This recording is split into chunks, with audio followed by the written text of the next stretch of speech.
Hello বন্ধুরা, Nandi's cooking চ্যানেলে সবাইকে ওয়েলকাম। আজ আমি নিয়ে এসেছি তোমাদের জন্য ভাটুরের রেসিপি। ছোলে আর ভাটুরে বাংলার বাইরে খুব ফেমাস। এখন তো বাংলাতেও এটার খুব চল এসেছে, রেস্টুরেন্টে সবাই ভাটুরে ছোলা খাচ্ছে।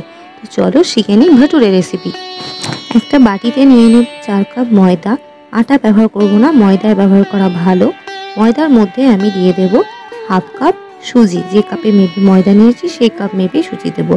বেকিং পাউডার, যেটা কেক বানানোতে ব্যবহার হয়, সেটাই 1/3 স্পুন দিয়ে দিলাম। 1 চামচ চিনি, একটু নুন, আর তাতে দেব হাফ বাটি মতো টক দই। এবার ভালো করে 1 চামচ তেল দিয়ে ভালো করে মেখে নেব। যেভাবে লুচি রুটির ময়দা আমরা মাখি ঠিক সেভাবে ভালো করে আগে মেখে ময়ান দিয়ে নেব। তারপর অল্প অল্প জল দিয়ে ভালো করে একটা ডো তৈরি করে নেব। ভালো করে একদম মেখে মেখে ডোটা তৈরি করে নেব। আর গায়ে একটু তেল বুলিয়ে নেব যেন ফেটে না যায় ডোটা। এরপর একটা কাপড় দিয়ে কিংবা থালা দিয়ে ঢেকে রেখে দেবো 30 মিনিট বা 1 ঘন্টা মতো। আমি 30 মিনিট মতো রেখে দিয়েছিলাম। তারপরে ডো থেকে ছোট ছোট লেচি কেটে নেব আর বেলে নেব। বেশ একটু লুচির মতো ছোট ছোট হবে না, একটু বড় বড় করে বেলে নিতে হবে।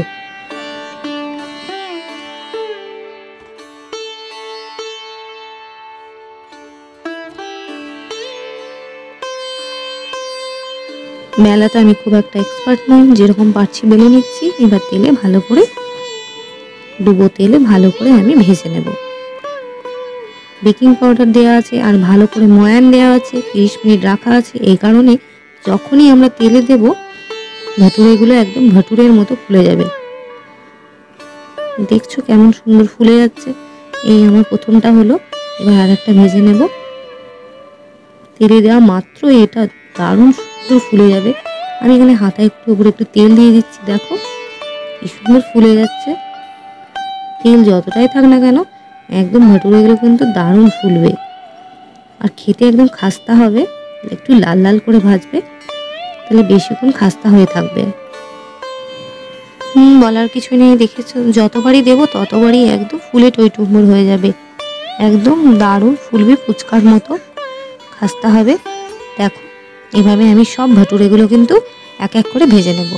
আর ব্যাস, ঘুগনি, ছোলা, চানা যেটা দেবেন সেটা দিয়ে পরিবেশন করুন, দারুণ লাগবে।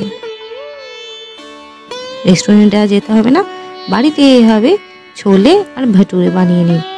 ব্যাস, খেয়ে দেখুন দারুণ লাগছে। আমি তো একদম খাওয়া শুরু করে দিলাম। আপনারা বানান, কমেন্ট বক্সে লিখে জানান কেমন হয়েছে রেসিপিটি। রেসিপি ভালো লাগলে একটা লাইক দিতে বলো না, বন্ধুদের সাথে শেয়ার করো। ফেসবুক থেকে দেখলে ফলো করে নিও। আর ইউটিউবে যদি সাবস্ক্রাইবার না হয়ে থাকো তাহলে সাবস্ক্রাইব করতে ভুলো না। এটুকুই, তোমরা সবাই ভালো থেকো।